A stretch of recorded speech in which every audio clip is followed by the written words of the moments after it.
ॐ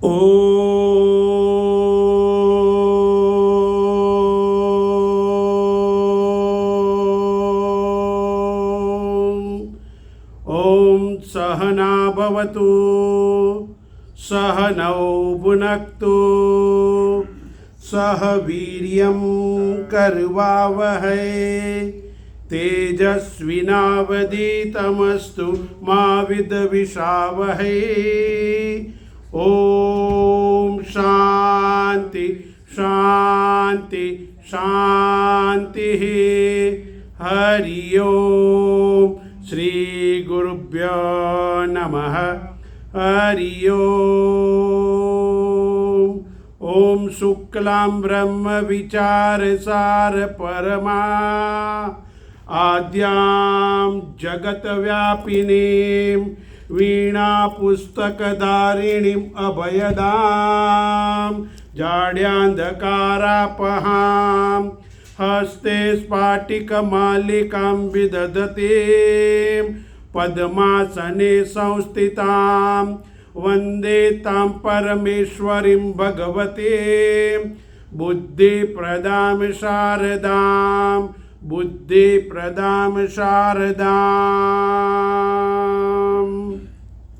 चिदानन्देन कृष्णेन प्रोक्ता स्वमुखतोऽर्जुन वेदत्रयीपरानन्दा तत्त्वार्थज्ञानसंयुता सर्वो उपनिषदो गावो दुग्धा गोपालनन्दन पार्थो वत्स सुधीर्भोक्ता दुग्धं गीतामृतं महत। यं ब्रह्मा वरुणेन्द्र रुद्रमरुत स्तुन्वन्ति दिव्यैस्तवे वेदे साङ्गपदक्रमोपनिषदै गायन्ति यं सामगा ध्यानावस्थित तद्गतेन मनसा पश्यन्ति यं योगिन यस्यान्तं न विदुःसुरासुरगणा देवाय तस्मै नमः देवाय तस्मै नमः।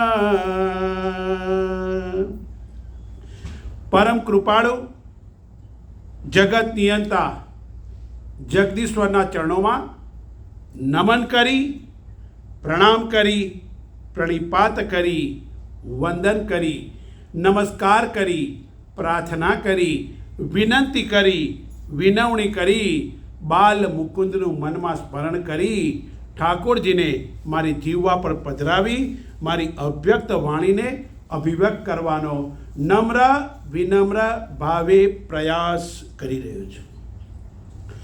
શ્રીમદ ભગવદ્ ગીતા સર્વો ઉપનિષદો ગાવો દોગ્ધા ગોપાલ નંદન પાર્થો વત્સ સુધીર ભોગતા। કોઈ અધિકારી હોય જેનું પુણ્ય પ્રારબ્ધ ખીલી ચૂક્યું હોય એવો અધિકારી આ ગીતાનું શ્રવણ કરી શકે છે। ભગવાને ચોખ્ખું કહ્યું છે તમામ ઉપનિષદો જેમ તમામ વનસ્પતિનો સાર દૂધ છે, તમામ ફૂલોનો સાર મકરંદ છે, તમામ જેટલી કઈ વનસ્પતિઓ છે એનો સાર નિચોડ તારતમ્ય એ દૂધ છે। એવી રીતે જેટલા જેટલા ઉપનિષદ છે તમામનો સાર પરમાત્માએ નિચોડ તારતમ્ય નિષ્કર્ષ કરીને શ્રીમદ ભગવદ્ ગીતા રૂપે આપ્યો છે। 2 દિવસથી આપણે એની પર ચર્ચા વિચારણા મંથન કરી રાખી। અહીંયા અર્જુન જેવો શ્રોતા હોય, સુગ્ન શ્રોતા, જેનું હૃદય નિર્મળ હોય એ જ આ ગીતાનું પાન ગાન કરી શકે તેમ છે। પરમાત્માની અપરંપાર કૃપા છે કે આ પવિત્ર શ્રાવણ મહિનામાં આપણે તમે નહીં હું પણ આ પવિત્ર ગીતાનું ગાન પાન કરી રહ્યો છું। અને એટલા માટે ગઈકાલે પરમાત્માએ અર્જુનને નિમિત્ત બનાવીને અદ્ભુત વાત કરી। હે અર્જુન, તે પ્રશ્ન પૂછ્યો તો 2 પ્રકારના ભક્તો છે જે સગુણ સાકારની ઉપાસના કરે છે જે દ્રશ્યની ઉપાસના કરે છે, જે અદ્રશ્યની ઉપાસના કરે છે, નિરાકાર, જે કંઈ દેખાતું નથી, જેને વિજ્ઞાન એનર્જી કહે છે, આપણું શાસ્ત્રને આત્મા, પરમાત્મા એવું કહીએ છીએ કે એવું તો કોઈ તત્વ છે જે સંપૂર્ણ જગતનું સંચાલન કરે છે. વિચાર કરો, વરસાદ કોણ લાવે છે? ઋતુ પ્રમાણે ફળ ક્યાંથી આવે છે? ફૂલ ક્યાંથી આવે છે? આપણો વૃદ્ધિને વિકાસ કેવી રીતે થાય છે? બાળક છે, ડૉક્ટરને ત્યાં જાઓ, પોઝિટિવ રિપોર્ટ આવે, અસ્થિ, બાળક છે, પણ એ અસ્થિ જાયતે વર્ધતે વિપરિણામતે અપક્ષ્યતે અને વિનશ્યતિ. આનો વિકાસ કરે છે કોણ? અને કેટલી મોટી ભ્રાંતિમાં આપણે જીવીએ છીએ કે મારી વર્ષગાંઠ આવી તો મારી ઉંમર વધી. કેટલી મોટી ભ્રાંતિમાં જીવીએ છીએ. આપણી સાચી ઉંમર, ખરેખર આપણી સાચી ઉંમર તો માના ગર્ભમાં વધે છે. 1 મહિનો, 2 મહિનો, 3 મહિના, 4, 9 મહિને જ્યારે બાળકનો પ્રાગટ્ય કે જન્મ થાય છે ત્યારે બાળકની ઉંમર માના ગર્ભમાં વધે છે. જન્મ પછી તો એની ઉંમર ઘટતી જાય છે. 100 વર્ષનું આયુષ્ય લાવ્યો તો 1 વર્ષ ગયું એટલે 99, બીજું જાય તો 98, એમ કરતાં કરતાં એની ઉંમર ઘટતી જાય છે. અને એટલા માટે અહીંયા ઠાકોરજીની અપરંપાર કૃપાથી જે અદ્રશ્યની ઉપાસના કરે છે એ સારો છે કે જે દ્રશ્યની ઉપાસના કરે છે એ સારો છે?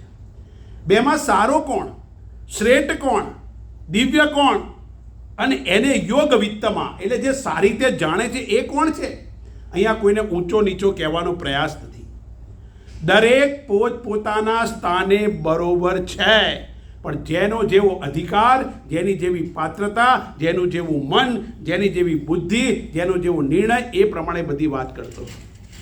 અને એટલા માટે અહીંયા પરમાત્મા અદ્ભુત વાત કે ગઈકાલે કીધું એણે, મૈયા વેશ્ય મનોયેમાં નિત્ય યુક્તા ઉપાસતે શ્રદ્ધયા પરયોપેતાહા તે મે યુક્ત તમામતાહ. જે મનને મારામાં એકાગ્ર કરે. જો આપણે બીજા કાર્યમાં મનને લગાવીએ છીએ, પણ ક્યારે વિચાર્યો ખરો કે ઠાકોરજીમાં મારું મન લાગ્યું છે ખરું? ભૌતિક વસ્તુમાં મન લાગે, પણ પરમાત્મામાં મન લાગ્યું છે? જેણે મારું સર્જન કર્યું, જેણે મારું બનાવ્યો, જેણે મારું બધી જ વસ્તુ બનાવી, મારા જન્મ પૂર્વે પવન, પાણી બધું જ તૈયાર હતું, જમીન, મેં શું બનાવ્યું? તો કોઈ કહેશે મેં ઘર બનાવ્યું, કોઈ કહેશે મેં આ બનાવ્યું. પણ ઘર બનાવવા તું વિચાર કર, વસ્તુઓ લાવ્યો ક્યાંથી? ઘર બનાવ્યું તો ઘર બનાવવા લાકડું ક્યાંથી લાવ્યો? ઘર બનાવવા સિમેન્ટ ક્યાંથી લાવ્યો? લોખંડ ક્યાંથી લાવ્યો? બધુંમાં ધરતી પાસેથી લાવ્યો છે. સ્વામીજી મેં રૂપિયા કડકડતા આપ્યા છે, તો રૂપિયા બનાવવા કાગળ પણ ક્યાંથી લાવ્યો? આહા, પ્લાસ્ટિકની નોટ હોય તો પ્લાસ્ટિક ક્યાંથી લાવ્યો? દરેક વસ્તુ પરમાત્માની પાસેથી જ લાયા છીએ, છતાં અહંકારમાં કહીએ છીએ આ બધું મેં બનાવ્યું છે. દુર્ભાગ્યની પરાકાષ્ઠા છે. સાચી વસ્તુ જાણતા નથી. માટે અને પરમાત્મા કે દરેક વસ્તુમાં મારું દર્શન કર. આ સામે ભાઈ બેઠા છે અમિત, હું એને પગે લાગુ છું. સાચું કહેજો, હું એને પગે લાગુ છું, એનો એક આકાર છે, એનું એક નામ છે, એ દ્રશ્ય છે, જન્મેલા છે, સાકાર છે. પણ ધારો કે હું એને પગે લાગું એટલે એના શરીરને નહીં, એની અંદર જે મારો વાલો સામળિયો બેઠો છે ને એને હું પગે લાગું છું. જે મને બોલવાની શક્તિ આપે, તમને સાંભળવાની શક્તિ આપે. સાચું કહેજો, મારી આંખમાં કચરો પડ્યો હોય તો મારી આંખે ઓછું દેખાય છે, એ જાણે છે કોણ? કોક તો અંદર બેઠો છે તો ને, એ જાણે છે. અને એને હું પગે લાગુ છું. એટલે ભારતની સંસ્કૃતિ પરસ્પર દેવો ભવ છે. હાથ મિલાવવાની સંસ્કૃતિ ભારતની નથી. અને એટલા માટે અહીંયા આગળ કહે છે મારામાં એકાગ્ર કર. અને જે ભક્તો પરમ શ્રદ્ધાથી, મેં ગઈકાલે શ્રદ્ધાનું દ્રષ્ટાંત કહ્યું હતું સાહેબ, જે વ્યક્તિ અડધી રાતે તારું દાન લેવા આવ્યો, મારો સાંભળ્યો મદદ કરવા નહીં આવે. પણ આપણને પરમાત્મામાં વિશ્વાસ નથી, શ્રદ્ધા નથી. સાહેબ વિચાર કરો, રોજ સાંજે આપણે બધા સાઉન્ડ સ્લીપમાં સૂઈ જઈએ છીએ, ઘસઘસાટ ઊંઘમાં સૂઈ જઈએ છીએ. સાચું કહેજો, સવારે ઉઠ્યા એની ખબર પડે ખરી? રાતે ઘસઘસાટ સૂઈ ગયા, પણ સવારે ઉઠાડે છે કોણ આપણને? કરાગ્રે વસતે લક્ષ્મી કર મૂલે. જે અહીંયા ઘેડા બેઠા છે એ છોકરાઓને શીખવાડજો યાર કે ધરતીને પગે લાગી અને ઉઠવાનું. થેન્ક્સ ગિવિંગ ડે, વિચાર કરો થેન્ક્સ ગિવિંગ ડે. આપણે થેન્ક યુ અહીંયા તમારે મનાય છે, પણ કોઈ દિવસ પરમાત્માનું માન્યું, હે પ્રભુ તારી કૃપાથી આજે હું ઉઠી શક્યો છું, નવો દિવસ જોઈ શક્યો છું, મને જમવાનું મળ્યું, મને ખાવાનું મળ્યું, મારું જીવન વ્યવહાર ચાલ્યો છે. અને એટલા માટે પરમાત્મા કહે છે એ મને જે ભજે છે, અર્થાત બધા જ માં પરમાત્માનું દર્શન કરે છે. અને આપણે ભારત વર્ષમાં જુઓ, નદીને માતા કહીએ, પર્વત પૂજાય છે. કૈલાસ પર્વત શું છે? પર્વત છે. શિવલિંગનો આકાર છે, પર્વત પૂજાય, દરિયો પૂજાય, નદી પૂજાય, ગાય પૂજાય. અરે મારી વાલી બહેનો પેલા પીપળાના વૃક્ષને કરે છે કે નહીં? હમણાં વટ સાવિત્રીનું વ્રત ગયું, વિચાર કરો, વડને પૂજે છે, દરેક વસ્તુને પૂજે છે. મારી વાલી બહેનો, ભારત વર્ષમાં બધા જ દેવો પૂજાય છે. અને એટલા જ માટે અહીંયા ગાડી કૃષ્ણ પરમાત્મા અદ્ભુત વાત કરે છે. અને પછી કૃષ્ણે અર્જુનના પ્રશ્નના ઉત્તરમાં આગળ કહે છે, હે અર્જુન, જે કોઈ વ્યક્તિ સારી રીતે પોતાની ઇન્દ્રિયોના સમૂહને વશ કરે છે, હું શ્લોકનું ઉચ્ચારણ કરું ત્યારબાદ એની પર વિચાર કરીશું. એત્વક્ષરમ નિર્દેશ્યમ અવ્યક્તમ પર્યુપાસતે સર્વત્ર ગમચિંત્યં ચ કૂટસ્થમ અચલમ ધ્રુવમ સન્નિયમ્યેન્દ્રિયગ્રામમ સર્વત્ર સમબુદ્ધયઃ તે પ્રાપ્નુવન્તિ મામ એવ સર્વભૂતહિતે રતાઃ. અને અર્જુન બીજું સાંભળ, જે કોઈ સાધક, જે કોઈ વૈષ્ણવ, જે કોઈ મુમુક્ષુ ઇન્દ્રિયોના સમૂહને, હવે ઇન્દ્રિયોનો સમૂહ કયો? આપણે જોઈએ ઇન્દ્રિયો એટલે કઈ? આપણે દેખાય છે આંખ, કાન, નાક, જીભ અને ત્વચા. આ 5 જ્ઞાનેન્દ્રિયો છે. કારણ કે આપણને જ્ઞાન થાય. આંખથી શું દેખાય? રૂપ દેખાય. કાનથી શું થાય? શબ્દ સંભળાય. જીભથી શું થાય? સ્વાદ પરખાય. જો તમારે સ્વાદ ન હોય ને, આપણે તાવ આવે ધારો કે, તો તાવ આવે ત્યારે બધું કડવું લાગે. જોજો, સ્વાદ પરખાતો નથી. અને એનાથી તમારે ટેસ્ટ કરવો હોય ને, તો જીભની ઉપર પ્લાસ્ટિક મૂકી દેજો અને પછી ગુલાબજાંબુ મૂકો, તમને ગળપણનો સ્વાદ નહીં આવે. આ જીભ છે ને, મોટા ભાગના ઘરમાં કકરાટ જીભના જ થાય છે. જોજો સાહેબ, કારણ કે ખાવામાં જ કકરાટ થાય, મીઠું ઓછું, મોડું ને આ ને તે ને. અને હું કાયમ કહું, ખાવાના ટેબલ ઉપર જ થાય માથાકૂટ, આવું બન્યું તેવું બન્યું. અલા ભાઈ, એક દાડો ખાઈ લો યાર, આજે તમારા નસીબમાં આ હશે. તો કહે છે જે ઇન્દ્રિયો એટલે 5 જ્ઞાનેન્દ્રિયો, આંખથી રૂપ દેખાય, કાનથી શબ્દ દેખાય ને. એટલા જ માટે જો આ મંદિરમાં કેટલું અદ્ભુત વ્યવસ્થા રાખી છે. જે કોઈ શ્રવણ કરવા આવે ને, અહીંયા જે કોઈ અત્યારે આવ્યા છે, એ તમામ માટે આ પ્રદીપભાઈ અને એમના જે બધા અહીંયા લોકો છે, એ લોકોએ અહીંયા વ્યવસ્થા પણ રાખી છે. અહીંયા મનનો જમણવાર કરાવે. હું અહીંથી પ્રવચન કરું ગીતાનું, તો મનનો જમણવાર થયો કે નહીં? મનથી આપણે વિચારીએ. સાથે સાથે તમે ઘેર જાઓ તો તમને ટેન્શન હોય કે ઘેર જઈને જમવાનું બનાવવાનું શું કરીશું, તો અહીંયા સાથે સાથે તનનો જમણવાર પણ રાખવામાં આવે છે. મનનો જમણવાર પણ છે ને તનનો જમણવાર પણ છે અહીંયા. એટલે બંને વસ્તુ, એટલે તમને ટેન્શન ફ્રી કરીને તમે બેસો, ખાલી આવો અને આવી અને સ્વરૂપનું શ્રવણ કરો. શ્રવણ કરતાં કરતાં જ એકવાર સાક્ષાત્કાર થશે, એટલે ઠાકોરજી મળશે ને મળશે. અહીંયા ચોખ્ખું કહે છે, જે કોઈ પોતાના ઇન્દ્રિય, હવે મારે નક્કી કરવાનું આંખથી શું જોવું છે. આંખથી મારે સિનેમા જોવી છે, આંખથી જે નેટમાં જે ન જોવા જેવો એવું જોવું છે, આંખથી મારે જોવું છે શું.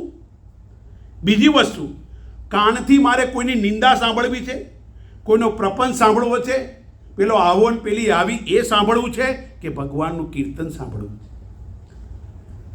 મારે નાકથી ગંધ સુગંધ એટલે શું લેવું છે, મારે ત્વચાથી સ્પર્શાનુભૂતિ કેવી કરવી છે, જીભથી સ્વાદ કેવો, મારે અભક્ષ્ય ખાવું છે, જે મારો ખોરાક નથી એ ના ખવાય.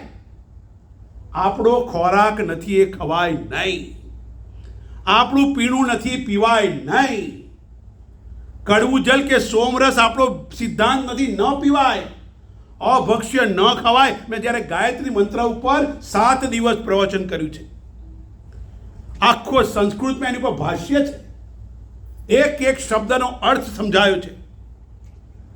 અને વિચાર કરો, અહીંયા કહે છે કે ખાવાનું, એટલે તમે જે વસ્તુ જે અભક્ષ્ય આપણું વિષય નથી એ ખાઓ ને, તો એની અંદર જે પ્રોટીન કે તાકાત મળે છે ને એનાથી વધારે પ્રોટીન કે તાકાત તો સોયાબીનમાં મળે છે.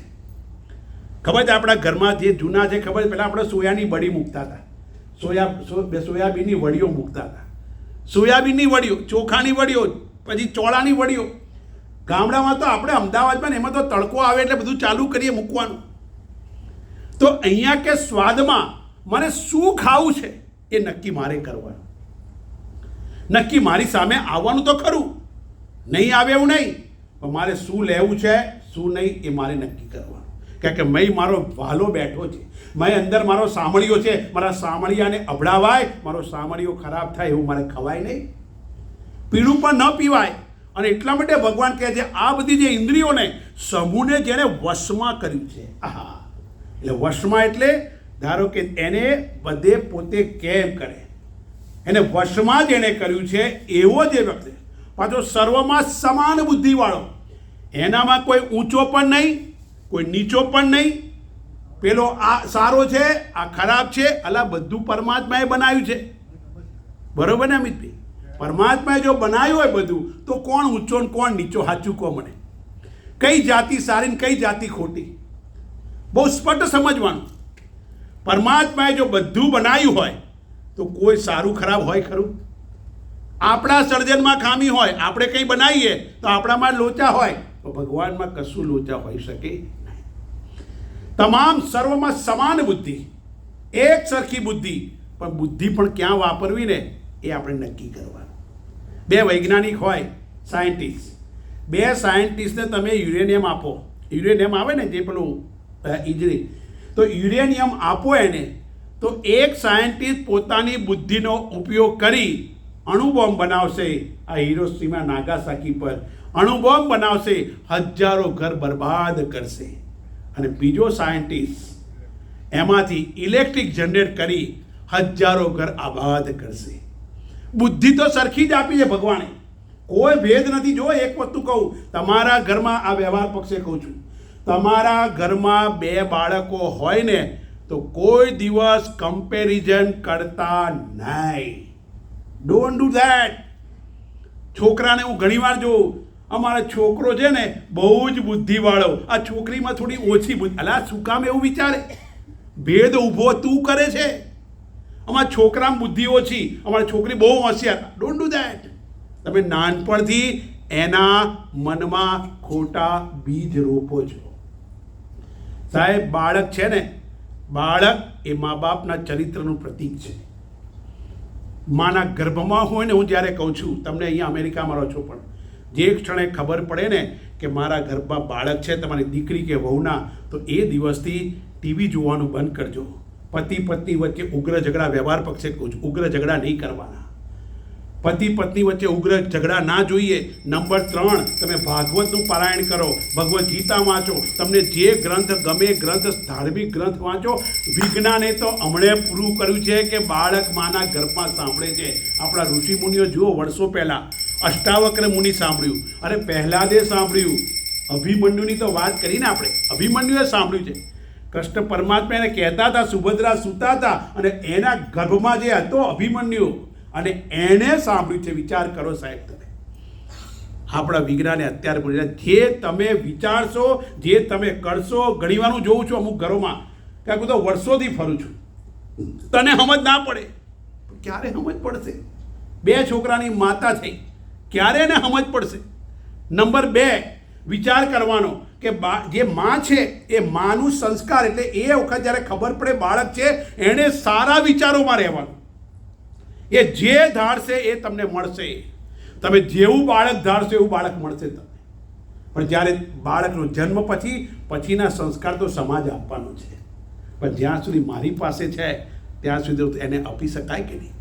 અને એટલા માટે અહીંયા આગળ કહે છે સમાન બુદ્ધિ, કોઈમાં ભેદ નહીં. આ ઊંચો છે ના નીચો છે. માટે કવિ લખે છે, હું મોટો તું નાનો, હું મોટો તું નાનો, એ ખ્યાલ જગતનો ખોટો. હું મોટો તું નાનો, એ ખ્યાલ જગતનો ખોટો.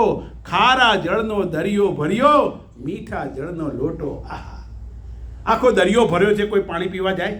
અલા કે ના તો કહો, કોઈ દરિયામાં પાણી પીવા જાય? ના જાય. એક લોટો શું એક બૂંદ ના પીએ કે? અને એ જ વ્યક્તિને અડધો ગ્લાસ પાણી આપ્યું હોય ને તો મજા પડી જાય.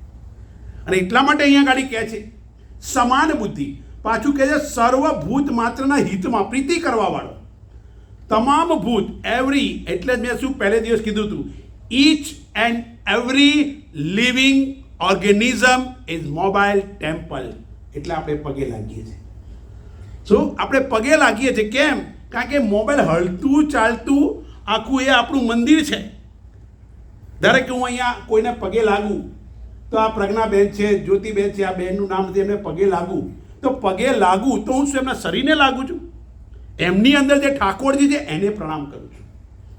અને એટલા માટે કહે છે સર્વભૂત માત્રમાં પ્રીતિ રાખનારો, તમામમાં કોઈમાં દ્વેષ નહીં, બધા જ મારા છે. આહા!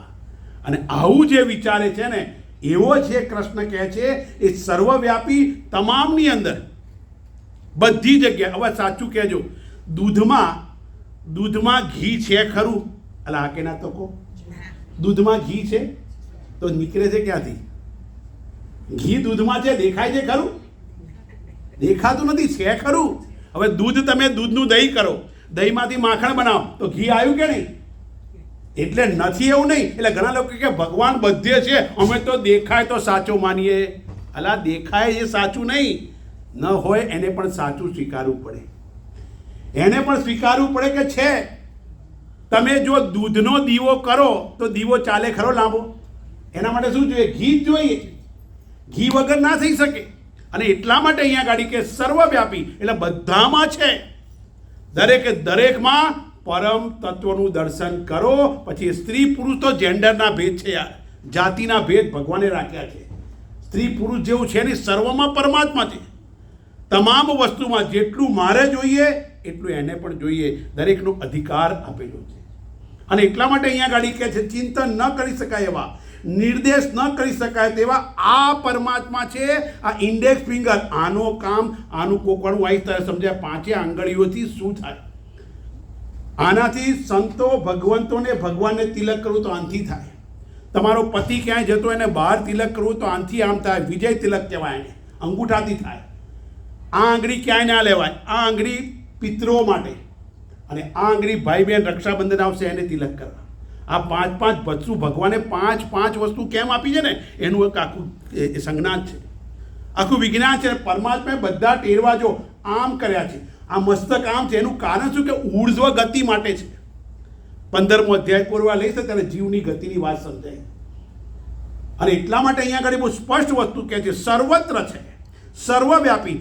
આ પરમાત્મા છે, ન કહી શકે, એનો નિર્દેશ ન થાય. આ આંગળી કેમ ના વપરાય? આનાથી કોઈનું ઉત્થાન પણ થાય. આ સારો છે, આ ખરાબ છે. આ આંગળી નિર્દેશિકા છે. આનું ક્યાંય શાસ્ત્રમાં ઉપયોગ કરવામાં આવતો નથી. એટલે માળા કરીએ તોય આનાથી માળા ના થાય. માળા આ રીતે રાખીને કરવામાં આવે, કારણ કે આ કોઈનું પતન પણ કરી શકે અને કોઈનું હિત પણ કરી શકે. તો કે સર્વવ્યાપી, નિર્દેશ ન કરી શકાય એવો સાક્ષી છે. હવે સાક્ષી એટલે શું? મારા કર્મોને જાણે છે કે નહીં? આજથી મારું ખોટું કામ થયું એ કોણ જાણે છે? અંદર કોક તો છે કે નહીં? એ છે અંદર. મારું મન ઉદાસ છે, મારી બુદ્ધિ આજે ખોટો નિર્ણય લીધો, મને આંખે ઓછું દેખાય, કોક તો બેઠો છે અંદર, જાણે છે. આપણા સારા ખોટા દરેક કર્મને જાય. ચલો હું જાગું છું, તમે અત્યારે જાગો છો, એ જાણે છે. પણ સ્વપ્નું આવ્યું, સારું ખોટું સ્વપ્નું આવ્યું તો સારા ખોટા સ્વપ્નને કોણ જાણે? કોક તો છે અંદર. સવારે કહીએ પતિને કે આજ તો મને આવું સ્વપ્નું આવ્યું, તો ભાઈ તું તો સૂતો હતો કે સૂતી હતી, તો તને જાણ્યું કોણે? કોક છે જે સારા ખોટા સ્વપ્નને જાણે છે. અને એટલા માટે કહે સર્વનો સાક્ષી, નિત્ય, અવિચળ, નિરાકાર, અવિનાશી બ્રહ્મ સ્વરૂપને સર્વભાવે નિરંતર જે ઉપાસે છે એ મને જ પામે છે. કારણ કે જે સર્વત્ર પરમાત્માનું દર્શન કરતો હોય એ પરમાત્માને જ જાય. આકાશમાંથી પાણી પડે વરસાદનું, એ ગટરમાં પડે કે ગંગામાં પડે, અંતે ક્યાં જાય? સમુદ્રમાં જાય. એમ કોઈ પણ દેવને નમસ્કાર કરો, અંતે પરમાત્માને જ જાય. ધારો કે અહીંયા છે આ બેને, સાચું કહેજો જ્યોતિબેન, તમે અહીંયા તિલક કર્યું છે, ચાંદલો કર્યો છે. હવે અહીંયા ચાંદલો કર્યો છે તો એમનું આખું શરીર પૂજાય કે નહીં? પછી અહીંયા કરવાની જરૂર નહીં, પછી અહીંયા કરવાની છે. અહીંયા કરો એટલે બધું જ આવ્યું. ઠાકોરજીને તિલક ક્યાં થાય? અહીંયા થાય. ચીબુકજી ઉપર કરે તો એ બરોબર છે, પણ તિલક અહીંયા, એટલે તિલક કરવાથી આખું શરીર પૂજાઈ જાય. અને એટલા માટે એ કહે છે સર્વત્ર સમભાવે નિરંતર મને જ જે ભજે છે એ અંતે મારી પાસે આવે છે. આપણામાં પાર્થિવ તત્વ બહુ છે, પૃથ્વી તત્વ, તો અંતે ક્યાં જ આનું પાર્થિવ શરીર પૃથ્વીમાં વિલીન થઈ ગયું, રખ્યા બની ગયા. અને એટલા માટે ઈશ્વર બધું જ બધી જગ્યાએ છે. ઈશ્વર બધું કરી શકે. ભગવાન એકે એક વસ્તુ કરી. સ્વામીજી તમે કહો છો ઈશ્વર બધું કરી શકે, બધું જ કરી શકે. એક ઘેટા બકરા ચારવા ભાઈ હતો. ઘેટા બકરા ચારે. હવે ઘેટા બકરા ચારતો હતો અને એણે ત્યાં ગાડી રાજાના દરબારમાં રાજાએ પ્રશ્ન પૂછ્યો કે ભાઈ ઈશ્વર શું કરી શકે. આપણા મનમાં થાય ભગવાન તે દેખાતો નહીં, પણ ભગવાન શું કરી શકે. એટલે એણે શું કર્યું, એના મંત્રીઓને પૂછ્યું, જો ભાઈ તમારે બધાએ જવાબ આપવાનો, ઈશ્વર શું કરી શકે. એક જણે કહ્યું ઈશ્વર વરસાદ લાવી શકે, એક જણે કહ્યું તડકો લાવે, ગરમી લાવે, ઠંડી લાવે, ફળ લાવે, ફૂલ લાવે, પણ રાજાને સંતોષ ના થાય. એને બીજો પ્રશ્ન, એક પ્રશ્ન પૂછ્યો, ભાઈ ઈશ્વર શું કરી શકે મને કહો. તો કે ભાઈ આવું કરે, પણ સંતો બીજા રાજ્યમાંથી વિદ્વાનોને બોલાયા, ઈશ્વર શું કરી શકે. તેમણે પણ આ જવાબ આપ્યો. રાજા ઉદાસ થઈ ગયો. રાજા ઉદાસ થયો. જે રાજ્યની પ્રજા ઉદાસ, રાજા ઉદાસ તો પ્રજા પણ ઉદાસ થઈ જાય. એમને થયું કરવું શું, અને ઉદાસ થયો. એ બધા લોકો નદી કિનારે બેઠા. રાજાએ કીધું જો મને 24 કલાકમાં જવાબ નહીં મળે ને તો હું તમને બધાને મૃત્યુદંડ આપીશ. એ બધા નદી કિનારે ગયા. પ્રધાન ને બધા લોકો, મોટા લોકો ગયા. ભાઈ શું કરીશું, શું કરીએ. આ રાજાને જાણવું છે ઈશ્વર શું કરી શકે. ત્યાં પેલો જે હતો ચારવાવાળો, ઘેટા બકરા ગાયો ચારનારો આવ્યો. ભાઈ શું છે, તમે બધા આજે અહીંયા બેઠો આટલા ચિંતામાં કેમ છો. કે ભાઈ તું જાને યાર તારું કામ કર, અમારે ટેન્શન છે, પ્રશ્નનો ઉત્તર મળતો નથી, કાલ સવારે અમને મૃત્યુદંડ મળશે, પણ મને કહો તો ખરા, હું પણ રાજ્યનો નાગરિક છું, કંઈ મદદ કરીશ. તો કે લે કે ઈશ્વર ક્યાં, ઈશ્વર શું કરે રાજાને જાણવું છે. અમે બધા જવાબ આપ્યા, પાણી લાવે, વરસાદ લાવે, ગરમી લાવે, ફળ લાવે, ફૂલ લાવે. એને સંતોષ નથી. અરે આટલી વાત છે, ચલો હું આવું. કે જો કે મૃત્યુદંડ, અરે તમે ચલો. રાજા પાસે લઈ ગયા તો એમને હતું ડૂબતા ક્યાં ના કરતા, જે ડૂબતો માણસ શું ના કરતો, તરણું મળે તરણ જ પકડે. લઈ ગયા, રાજાની પાસે ગયા. મહારાજ આ તમારા પ્રશ્નનો ઉત્તર આપશે. રાજાએ જોયું, તું ઉત્તર આપીશ. મહારાજ હું ઉત્તર આપીશ, ચિંતા ના કરો, તમે તમારો પ્રશ્ન બોલો, હું ઉત્તર આપીશ. તો કે જો ઉત્તર ખોટો મળ્યો, સંતોષકારક ના મળ્યો તો તારું મસ્તક વાળી નાખી. અરે મહારાજ કોઈ ચિંતા નથી, તમે પ્રશ્ન પૂછો. તો રાજાએ પ્રશ્ન પૂછ્યો કે ઈશ્વર શું કરે. કે જો મહારાજ તમારે પ્રશ્નનો જવાબ જોઈએ છે. તો કે હા. તો કે પ્રશ્નનો જવાબ જોઈતો હોય તો જ્ઞાનનો સ્વભાવ શું છે, ઉપરથી નીચે આવવાનો. પાણી ઉપરથી નીચે આવે, બરોબર. તો તમારે એક જ વસ્તુ છે, તમારે નીચે આવવું પડે, હું તમારી જગ્યા ઉપર બેસું, પછી બરોબર થાય. તમારા પ્રશ્નનો જવાબ જાણવો છે. તો રાજા ઉતર્યો, ગરજ હતી, નીચે ઉતર્યો અને નીચે ઉતરીને ત્યાં ઉભો રહીને પૂછ્યો અને ભરવાડ એના સિંહાસન પર બેઠો. પેલો ઘેટા બકરા ચરાવનાર એના સિંહાસન પર બેઠો. હવે મહારાજ બરોબર, હવે બોલો શું છે તમારો પ્રશ્ન. તો કે ઈશ્વર શું કરી શકે. તો કે મૂર્ખ રાજા હજુ ના સમજો, ઈશ્વર એ ઘેટા બકરા ચરાવનારને થોડોક ટાઈમ માટે રાજા બનાવી શકે અને એક રાજાને સામે ઊભો રાખી શકે, અમારો વાલો કરી શકે. પરમાત્મા બધું જ કરી શકે છે, કોઈ વસ્તુ એના માટે અશક્ય નથી, પણ આપણને એનામાં શ્રદ્ધા નથી. That is my problem. મારી વાલી સબરીને કેટલી શ્રદ્ધા હશે, મારો રામ આવશે, અને એક સંતના વચનમાં શ્રદ્ધા હતી. માતંગ ઋષિએ કહ્યું કે તારા દરવાજે રામ આવશે, રામ આવશે. અને વિચાર કરો, સામેથી ગયા છે રામ. અને ગયા એટલું જ નહીં, સબરી રામની પહેલી ગુરુ બની છે. એણે કહ્યું તમે આ દિશામાં જાઓ, ચિત્રકૂટ પર્વત પર તમને સુગ્રીવ મળશે અને એ તમારી પત્નીને શોધવામાં મદદ કરશે. આ રામને રસ્તો બતાવનાર, રસ્તો બતાવે ગુરુ. આપણે તો જીપીએસ પણ આપણું ગુરુ જ છે, સમજો. ઘણીવાર જીપીએસ લગાવો, અહીંયા આવો તો ગોળ ગોળ ફરીએ. ઘણીવાર એ ડોસી એવા ઊંધા ઊંધા રવાડે ચડાવ્યા હોઈએ ત્યાં જ ત્યાં, પણ ગોળ ગોળ બહુ ફેરવે ઘણીવાર. જીપીએસ પણ આપણું ગુરુ જ છે. સબરીના દરવાજે ગયા, રામ સામેથી ગયા, કારણ કે સબરીની નિષ્ઠા, સબરીની શ્રદ્ધા. રોજ જાય જંગલમાં, બોર લઈ આવે, ચાખીને મૂકે. કેટલી શ્રદ્ધા હશે. અને એમને એમ સબરીના દરવાજે ગયા નથી રામ. સબરીએ જીવન આખું કેટલું અદ્ભુત જીવન, અતિ નીચી જાતિમાં, પણ વિચાર કરો એના ઘરમાં લગ્ન હતા, અને લગ્ન હતા ને જોયું કે આટલા બધા પશુ લાવવામાં આવે છે, આટલા બધા પશુ લાવવામાં આવે, શેના માટે લાવે છે? તો કે તારા લગ્ન છે ને આ લોકોને જમવા માટે, કારણ કે એ લોકો એ જાતિના હતા, એ વસ્તુ અભક્ષ્ય ખાય. આટલા બધાની હત્યા થશે મારા લગ્નથી? અને સબરી ઘર છોડીને નાસી ગઈ. નાસીને ક્યાં ગઈ? પંપા સરોવરમાં. પંપા સરોવરના જંગલ ત્યાં રહેતી હતી. રોજ સવારે ઉઠી મતંગ ઋષિનો આશ્રમ, સવારે ઋષિ મુનિઓ ચાલે, રસ્તો આખો સાફ કરી નાખે, કાંટા વીણી નાખે. એકવાર વહેલી સવારે ઋષિ મુનિ જતાને જોયું તું તો ગભરાઈ ગઈ, બધી વાત જાણી અને પછી કહ્યું કે તારા દરવાજે રામ આવશે, રોજ ફૂલ લાવે, ફળ લાવે, મૂકે, મારો રામ આવશે, મારો રામ આવશે. એક સંતના વચનમાં શ્રદ્ધા હતી. સબરીની પ્રતીક્ષા ભગવાન એના દરવાજે લઈ ગઈ છે સાહેબ. માટે કવિઓ લખે છે રામનું સ્વાગત કરતા કરતા ઋષિઓ જાપ જપતા રહી ગયા. રામનું સ્વાગત કરતા કરતા ઋષિઓ જાપ જપતા રહી ગયા. એઠા બોલ અમર કરીને રામ સબરીના થઈ ગયા. વિચાર કરો, આજે સબરી અને ભગવાન રામને સબરીને કહ્યું કે હું તને નવધા ભક્તિનો સંદેશ આપીશ. વિચાર કરો, 9 પ્રકારની ભક્તિ છે, શ્રવણથી શરૂથી આત્મનિવેદન. પહેલું કીધું કે હું તને નવધા ભક્તિનો સંદેશ આપીશ, અને નવધા ભક્તિનો સંદેશ આપ્યો. વિચાર કરો, નવધા ભક્તિનો સંદેશ આપતા કહ્યું કે હું સંદેશ આપીશ, અને પેલી કે હું તો અધમ જાતિની છું, મને તમે આપશો? અધમ તે અધમતી નારી.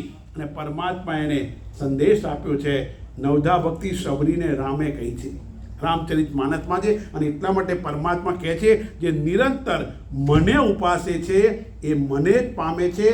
આગળ પરમાત્માની વાત કરતા શ્લોક નંબર 5માં કહે છે, ભગવદ્ ગીતાનો 12મા અધ્યાય પર વિચાર કરીએ. આની અંદર ભગવાને ભક્તના, જો આપણે ભક્ત છીએ તો આપણામાં 36 લક્ષણોમાંનું એક લક્ષણ છે ખરું, આવશે આગળ. છેલ્લા 8 શ્લોકમાં 12 થી લઈ અત્યારે 5મો શ્લોક ચાલે છે, કાલે આવશે 12 શ્લોકથી લઈ અને 20 શ્લોક સુધી ભક્તના લક્ષણો સમજાય છે. અદ્વેષ્ટા સર્વભૂતાનામ, કોનો દ્વેષ નથી કરતો, મિત્ર છે, કરુણ છે. આ બહુ સરસ દ્રષ્ટાંત છે. 36 લક્ષણો.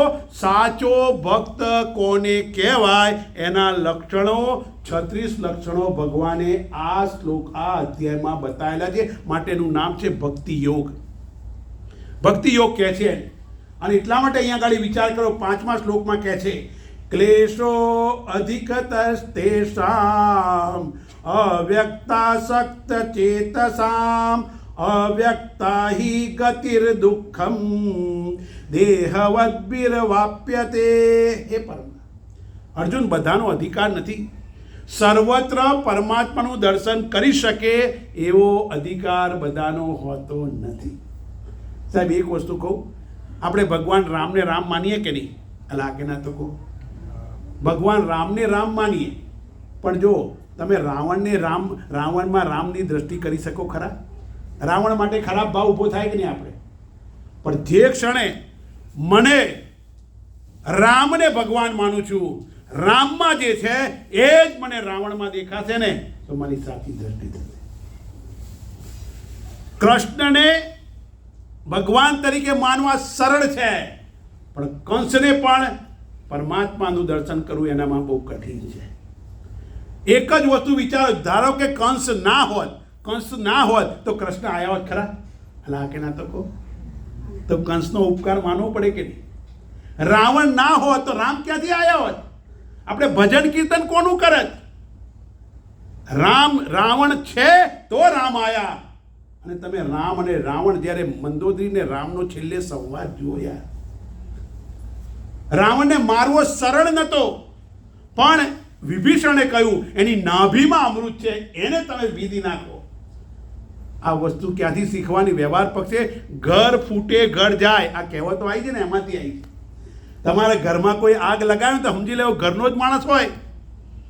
આ કુહાડી કોઈ ઝાડ હોય તો ઝાડને કાપવું હોય તો પેલી લોખંડની કુહાડી, ખાલી કઈ એકલી કુહાડીથી ઝાડ કપાય ખરું? કુહાડી હોય તેને કાપવા માટે એ જ ઝાડનો લાકડાનો હાથો બનાવી અને પછી કુહાડીમાં લગાવો તો આખા ઝાડને કાપી નાખે. ઘર ફૂટે ઘર જાય. અહીંયા કહે છે પરમાત્મા કે જે નિર્ગુણ બ્રહ્મ છે, પરમ તત્વ છે, એને પરમાત્મા બધામાં જોવા મુશ્કેલ છે, ન જોઈ શકે, કારણ કે પોતાને શરીર માને છે. હું શરીર છું, શરીર મારું છે એવું માને છે. દેહે પુષ્ટે અહમ પુષ્ટ, હું શરીર છું, મારું શરીર બળવાન છે એવું માને છે. ખરેખર વિચાર કરો, હું શરીર છું ખરો? હું માનું શરીર મારું છે, હું માલિક છું મારા શરીરનો, એવું કહીએ ને, મારું શરીર છે, માલિક છે. હવે શું નામ ભાઈ તમારું? અમિતભાઈ. હવે ધારો કે અમિતભાઈ કહે છે, અમિતભાઈ કે હું શરીર છું, શરીર મારું છે. પણ એના શરીરના માલિક કેટલા થાય? એ એમની પત્ની કહેશે મારો પતિ, એમના બાળકો કહેશે મારા પિતા, એમની બહેન કહેશે મારો ભાઈ છે, એમનો મોટો ભાઈ કહેશે મારો નાનો ભાઈ છે, આ એરિયાનો નેતા કહેશે મારો મતદાર છે. જ્યાં નોકરી કરતા હોય તો કે ભાઈ મારો ક્લાર્ક છે, કોઈ જગ્યાએ જાય બહેન આવશે મારો ભાઈ છે, એની નણંદ એની ભાભી કહેશે મારો દિયર છે. હવે વિચાર કરો, અમિતભાઈ તો એકના એક છે, એના માલિક કેટલા થયા? મા બાપ કહેશે મારો દીકરો છે. આહા, અને હું કહું છું કે શરીર મારું છે. શરીરના માલિક કેટલા થયા? હું મારા શરીરનો માલિક નથી, પણ ટ્રસ્ટી છું. મારા શરીર પરમાત્માએ આપ્યું છે. અને એવું જે મનાય, એવું જે જાણે, સર્વત્ર પરમાત્માનું દર્શન કરવાવાળાનું હોય એવા બહુ ઓછા હોય છે, કારણ કે શરીરને જ મારા માને છે.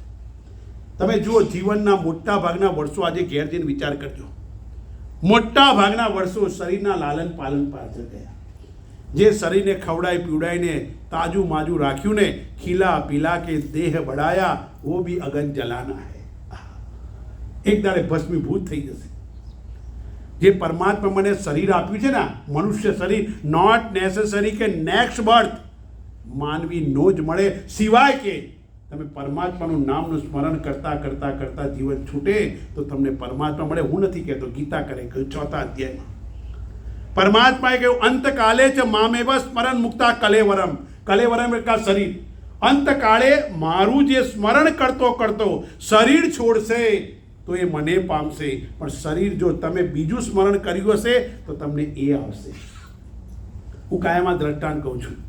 એક શેઠ હતા.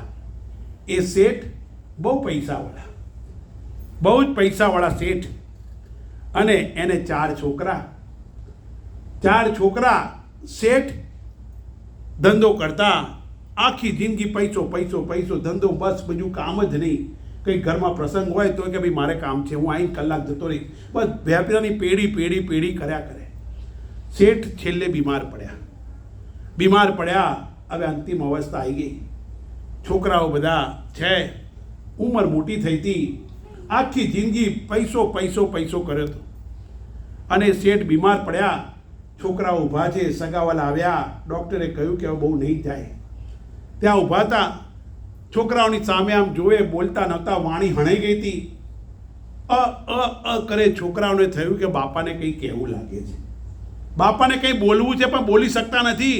કદાચ કોઈ જગ્યાએ કંઈ બાકી હોય, કોઈની પાસે લેણું હોય, કોઈને આમ હોય તે હોય, કોઈ ખજાનો દાટ્યો હોય તો કે બાપાને બોલતા કરીએ, તો કે શું કરીએ? ડૉક્ટરને બોલાયા.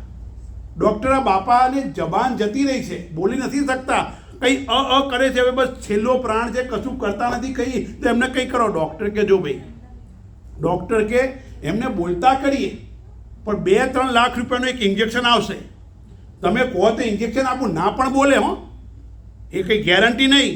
આ ઇન્જેક્શન હું આપું છું, કદાચ દાદા બોલે બી ખરા, ના બી બોલે. તો 4 છોકરા ભેગા થયા કે ચલો બી એક ઇન્જેક્શન 3 લાખ રૂપિયાનું છે, કદાચ બાપુજીએ કાંઈ દંડલો બંધો ડાટો, કોઈ બેંકમાં લોકર રહ્યું કહેવું હોય તો કહે તો શું કરીશું? તે કામ કરીએ, એમને ઇન્જેક્શન અપાઈએ. 4 ભાઈઓ કહે બરોબર ને? તો ડૉક્ટર સાહેબ 3 લાખ રૂપિયાનું ઇન્જેક્શન આપો. તો કે પહેલાં પૈસા મૂકો, કદાચ ના મૂકે તમે ના આપો, ના બોલે તો કે ના તમે પૈસા મૂકો. આપ્યું, ડૉક્ટરને પૈસા આપ્યા. ડૉક્ટર ઇન્જેક્શન કરી અને ઇન્જેક્શન માર્યું, અને દાદા બોલ્યા નતા, આમ કરતા હતા. દાદા બોલ્યા, 4 છોકરાઓ આમ હાબરવા ઊભા થઈ ગયા અને એકદમ બોલ્યા, અલા મારી સામે શું જુઓ છો? પેલી વાછડી હાવીણી ખાઈ જાય છે, 3 લાખમાં પડી એ હાવીણી. આખી જિંદગી જે કર્યું હોય ને એ જ છેલ્લે યાદ આવે. તમે જીવનમાં, હું એવું નથી કહેતો 24 કલાક માળા લઈને બેસો, એ તો શક્ય પણ નથી આ દેશમાં કે ક્યાંય પણ. 24 કલાક શક્ય નથી, પણ એટલું તો કરી શકાય ને કે સેન્ટરમાં પરમાત્માને રાખો. હે ઠાકોરજી, તારી કૃપાથી મારી આંખો જોવે છે. હે પ્રભુ, તારી કૃપાથી મારું મન વિચારે છે. હે પરમાત્મા, તારી કૃપાથી મારો ઘર ચાલે છે. એ પરમાત્મા તારી કૃપાથી મારા પગમાં તાકાત આવે છે. એ પરમાત્મા તું છે માટે બધું થાય છે. હું તો માત્ર નિમિત્ત છું. હું તો તારા હાથનું રમકડું છું ભગવાન. આટલું તો કરી શકીએ કે નહીં? એના ભરોસે જીવી જુઓ યાર, એના ભરોસે જીવો, મોજ આવશે. અરે આપણે સ્કૂલમાં હતા ને પેલું ભજન ગાતા હતા, મેં પરમ દિવસે ગાયું. આપણે ભજન ગાતા હતા, ઓ વિશ્વપતિ તારા વિશ્વાસે મારો ચાલે છે વ્યવહાર. આહા, ઓ વિશ્વપતિ તારા વિશ્વાસે મારો વ્યવહાર ચાલે છે. હું તો નિમિત્ત છું, હું તો રમકડું છું. તું ચાવી ભરી છે એટલું દોડવાનો છું. જે દિવસે ચાવી પૂરી થઈ, તમારા ઘરમાં પેલો છોકરા હેકરવાનું ઘોડિયું લાયા હોય, અત્યારે તો ચાવીવાળા ઘોડિયા આવી ગયા, આમ ચાવી કે કુચુર કુચુર કુચુર કુચુર ચાલ્યા કરે. પહેલાંનો એ જમાનો યાદ છે જે તમે લોકો રહ્યા જૂના. અહીંયા માં હતી, અહીંયા અંગૂઠે દોરી બાંધે અને હિંચકાની દોરી ખેંચતી જાય ને રોટલી વણતી જાય યાર. ના છોકરા સંસ્કાર કેવા, શુદ્ધોસી બુદ્ધોસી નિરંજનોસી. આહા, મદાલસા પોતાના દીકરાને તું શુદ્ધ છે, બુદ્ધ છે, આત્મ સ્વરૂપ છે, પરમાત્મા સ્વરૂપ છે, એવા સંસ્કાર આપવાની માં હતી. શિવાજીને નિંદ્રું ના આવે, ધણના ડુંગરા જોડે. અત્યારે તો હાલરડાની કેસેટ આવી ગઈ અને કેસેટ તો હુઈ ગયા. હવે તો શું કરે, પેલી મોબાઈલમાં ચાચી તેરી કે મૂકી દે. છોકરું મોબાઈલ વગર ખાય જ નહીં, રમકડા વગર ખાઈ શકતું નથી. એને ટેવો એવી પાડી છે સાહેબ. વિચાર કરવાનો આજે જમાનો ક્યાં જઈ ગયો છે. હું કાયમ માટે કહું છું, આજે વ્યક્તિ મૂન પર પહોંચ્યો. આપણું યાન ગયું કે નહીં? મૂન પર પહોંચ્યો પણ પોતાના મન સુધી પહોંચી શક્યો નથી. અનેક ગ્રહો છોડ્યા પણ પડોશી કે બીજા માટેનો પૂર્વગ્રહ છૂટતો નથી, આગ્રહ છૂટતો નથી, હઠાગ્રહ છૂટતો નથી, દુરાગ્રહ છૂટતો નથી. ગ્રહો ઉપર તો પહોંચવા આવ્યો માને. અને મેં એક વાક્ય સરસ કહ્યું છે, લગ્ન કરો, લગ્ન કરીએ આપણે, જ્યારે લગ્ન કરો છો ને ત્યારે હસ્ત મેળાપ કરવામાં માત્ર 5 મિનિટ થાય. હસ્ત મેળાપ કરવામાં માત્ર 5 મિનિટ થાય, પણ મન મેળાપ કરવામાં કદાચ જિંદગી પૂરી થઈ જાય. મન મેળાપ નથી થતો. અને એટલા માટે અહીંયા બહુ સ્પષ્ટ વસ્તુ કહે છે કે ગમે તે હોય, શરીર માન્યું ત્યાં સુધી પરમાત્માનો સ્વીકાર નહીં થાય. બધું હું કરું છું, હું કરું છું. કોરોના કાળમાં ભલભલાને ખબર પડી ગઈ હું કરું છું, રામ કરે છે. વિચાર કરવાનો. અને એ લોકો કે અમે કરીએ છીએ તો એવાને કહેવાનું તું કંઈ ચલાવવા સક્ષમ નથી. અરે જિંદગી તો अपने ही कदमों पर चलती है यारो, औरों के कंधों पर तो जनाजा निकलता है. આપણે કંઈ નહીં કરીએ તોય દુનિયા ચાલવાની છે. પરમાત્માને સેન્ટરમાં રાખવું, કોઈ દિવસ દુઃખી નહીં થાવ. એને આગળ રાખવું. તો કહું છું કાયમ માટે ઘરની બહાર નીકળો. તમે જે ભગવાનને માનતા હોય, એવું નથી કહેતો આને, પણ જેને માનતા હોય ભગવાનના મંદિર પાસે જાઓ. હે ઠાકોરજી ચલો આપણી સાથે. હું નિષ્ઠાપૂર્વક તમારી જોડે ભગવાન હશે. તમારો વાળ વાંકો નહીં કરી શકે કોઈ. પરમાત્માને સાથે રાખીને ચાલો. અરે ઘરની બહાર નીકળતા વિવાદે વિષાદે પ્રમાદે પ્રવાસે જલે ચાનલે પર્વતે શત્રુ મધ્યે અરણ્યે શરણ્યે સદા મામ પ્રપાહી ગતિસ્વમ તમે કા ભવાની. માં જગદંબા તમારી ગાડીની આગળ દોડતા હશે યાર. દુનિયાની કોઈ તાકાત નથી તમારી ગાડીને ટચ કરી શકે. પણ શ્રદ્ધા જોઈએ, વિશ્વાસ જોઈએ, નિષ્ઠા જોઈએ. અને જો નિષ્ઠા પરમાત્મામાં આવે તો અહીં ઠાકોરજી કહે છે કે ગમે તે વસ્તુ હોય, જે ગમે તે મને એ પરમાત્માની કૃપાથી મને પામી શકે છે. અને એટલા જ માટે જીવનમાંથી ક્લેશ દૂર કરો. ઘણીવાર ક્લેશ કયા પ્રકારના? પાતંજલ સૂત્ર પ્રમાણે 5 પ્રકારના ક્લેશ છે. 5 પ્રકારના ક્લેશ છે. અને ક્લેશથી માણસના ઘરમાં માથાકૂટ બહુ થાય. ક્લેશ એટલે અજંપો, ક્લેશ એટલે દુઃખ, ક્લેશ એટલે વેદના, ક્લેશ એટલે અજંપો થાય કે એ વ્યક્તિ દુઃખી થયા કરે. એ તો દુઃખી થાય, આખા ગામને દુઃખી કરે. તો ખરેખર ક્લેશ કયા છે? તો ક્લેશ પાતંજલ મુજબ અવિદ્યા, અસ્મિતા, રાગ, દ્વેષ અને અભિનિવેશ. પંચ ક્લેશાહ. અવિદ્યા, જે વસ્તુ સાચી છે ને એ સાચી ના જણાય, એના બદલે બીજું જણાય. ધારો કે અંધારામાં જતા હોય, ભડભાકડું, ગુજરાતી તળપદી શબ્દ, ભડભાકડું હોય, બહુ અંધારું પણ નહીં અને બહુ અજવાળું પણ નહીં. અને એમાં તમે જતા હોય ને એક દોરી પડી હોય. હવે દોરી અંધારામાં દોરી પડી છે, તમે જો ઓહ સાપ છે, દોરીને સાપ સમજીને નાસી ગયા, ભય થયો. પણ જ્યારે બેટરી લાયા, ઓહ આ તો દોરી છે, સાપ ક્યાં ગયો? હતો જ નહીં. પણ અજ્ઞાનના હિસાબે, એટલે દોરીના અજ્ઞાનમાં સાપનો જન્મ થયો, આ અવિદ્યા કહેવાય. એટલે જે અજ્ઞાન ઘણીવાર ઘરમાં પણ કંઈ ના જાણતો ને ધબાધબી થઈ જાય, પછી સાચી વસ્તુ સમજાય ને પછી મુશ્કેલી થાય. કોઈ પણ વસ્તુમાં સાચી વસ્તુ જાણો પહેલા, એને જાણ્યા પછી તમે કરો. તો અજ્ઞાનમાં જ બધા જેટલા વ્યવહાર છે ને બધા અજ્ઞાનમાં છે. અજ્ઞાનમ પ્રભવમ સર્વમ જ્ઞાનેન પ્રવિલીયતે. અજ્ઞાનથી જ થાય. સાચી વસ્તુને સાચી રીતે ન જાણવી અને ખોટી જાણવી એ વધારે મુશ્કેલી ઊભી કરે છે. એટલે પહેલો ક્લેશ છે દુઃખ થાય. ધારો કે કોઈને ખોટું બોલી ગયા હોય, ના જાણતા હોય, તો માનમાં રંજ થશે. સાચો વ્યક્તિ હોય ને ઊભો થઈને કહી દે it's okay, I am sorry, ભૂલી જા. આ બે શબ્દો છે. આ બે શબ્દો જીવન તારી લેતા હોય છે. પણ જો અહંકારમાં રહ્યા ને તો તાડના ઝાડની જેમ પડી જવાના. એટલે સૌથી પહેલો ક્લેશ છે અવિદ્યા. પછી છે અસ્મિતા. જોવાવાળી અને જાણવાવાળી બુદ્ધિને એક માનવી. જે જોયું એ જ સાચું, એને એવું માની લેવું. જ્ઞાનેન્દ્રિયો કર્મેન્દ્રિયો શરીર સાથેનો ભેદ ના જાણવો. હું કરું છું એટલે આત્મા કરે છે એવું માની લેવું. આત્માને શરીરને એક માની લેવા. પણ વિચાર કરવાનો, રાખ થાય શરીર, બળી જાય શરીર, આગ લાગે શરીરને, પરિવર્તન પામે શરીર, પણ મારી ભડભડ બળતી ચિંતાનો હું સાક્ષી છું. જીવનમાં ચિંતા ના કરશો યાર. હું અહીંયા રહેતા હોય તમને કહું છું, કોઈ દિવસ ચિંતા ના કરશો. ચિંતા કરશો ને તો ચિંતા તમને ક્ષણે ક્ષણે બાળશે. પેલી લાકડાની ચિંતા તો એક જ વાર બાળી નાખશે, પણ ચિંતા સતત બાળશે. તમારે એક જ સૂત્ર રાખવાનું, ભવિષ્ય વિચારે યુવાન. અહીંયા નાના બાળકો બેઠા છે, અમે ભવિષ્યમાં આ બનીશું, આ બનીશું, આ બનીશું. ભવિષ્ય વિચારે યુવાન, ભૂતકાળ વાગોળે વૃદ્ધ. ગરડા લોકોના ત્યાં જાઓ. અમારા જમાનામાં કાણીઓ પૈસો લઈને જતા હતા, એક પૈસો લઈને જતા હતા ને મણ મળતું હતું. આમાંથી કેટલા એ હશે જેને બે પૈસા બી જોયા હશે. આમ ફૂદડીવાળા આવતા હતા, 2 પૈસો, 1 પૈસો જોયો હશે, તાંબાનો પૈસો જોયો હશે. કેવા હતા? ભૂતકાળ વાગોળે વૃદ્ધ. જો સમાજની મોટી સેવા કરવી હોય ને તો સાહેબ પૈસાથી કરો તો ઠીક છે, પણ કોઈ વૃદ્ધાશ્રમમાં જજો, નર્સિંગ હોમમાં જજો. કેમ છો દાદા? બસ એની પાસે જઈને ખાલી એને અનલોડ કરજો, એની વાત સાંભળજો. આ સમાજની મોટી સેવા છે. આજે વૃદ્ધ લોકોને કોઈ સાંભળનાર નથી. એની પાસે બેસીને નહીં, સાંભળો ખાલી બસ, અને અનલોડ કરો. તમારું કોમ્પ્યુટર ભરાઈ ગયું હોય, તમે અમુક ફાઇલો ડિલીટ કરો તો બરોબર ફાસ્ટ ચાલે. એમ દાદા દાદીને કહેવું છે, એની પાસે જાઓ, સેવા કરો યાર. આ મોટી સેવા છે. અને એટલા માટે કહે છે અહીંયા ગાડી કે એ વસ્તુ જૂની વસ્તુ છે, એને યાદ રાખ.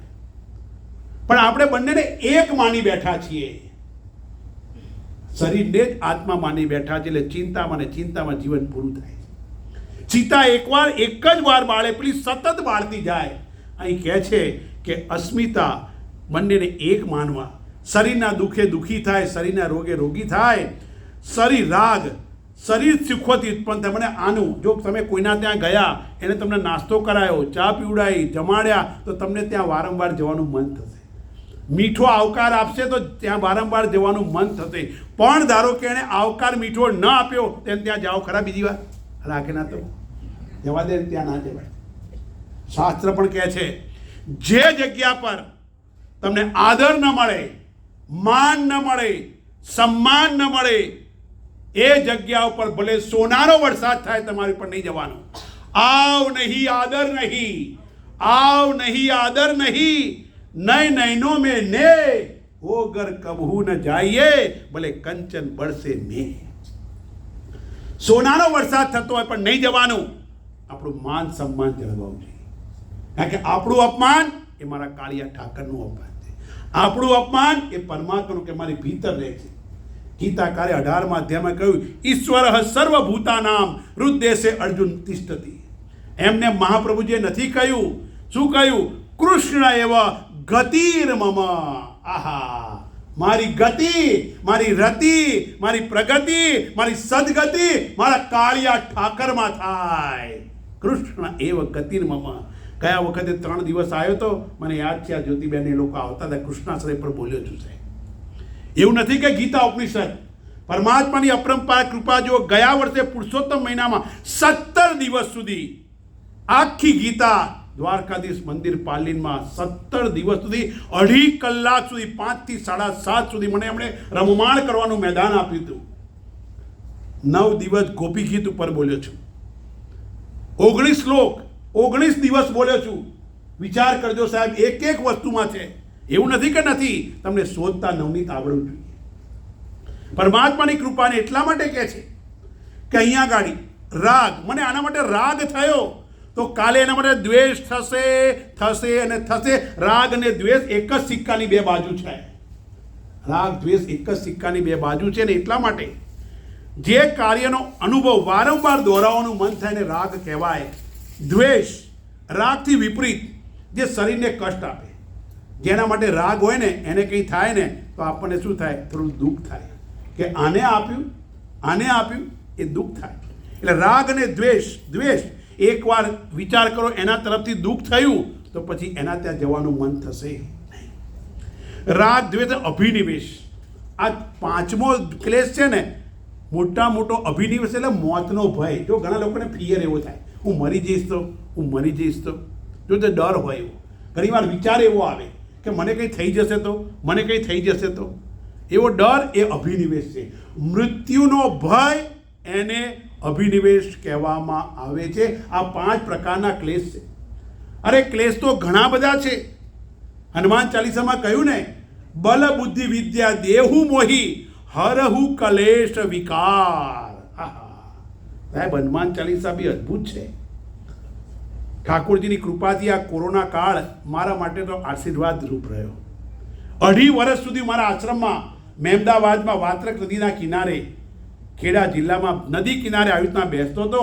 5 વાગે એટલે મારું લોગિન શરૂ થાય ઝૂમ એપ્લિકેશન, અને એની નીચે ફેસબુક ઉપર દરેક સબ્જેક્ટ પર બોલ્યો છું. સુંદરકાંડ ઉપર તમે સુંદરકાંડ કરો, જાંબુ વન કે બચન સુનાય, પણ સુંદરકાંડમાં છે શું? ભક્તિ માર્ગનો અદ્ભુત ગ્રંથ છે. જે ભક્તિ માર્ગે આપણે ચાલીએ છીએ ને એમાં 3 વિઘ્નો આવે.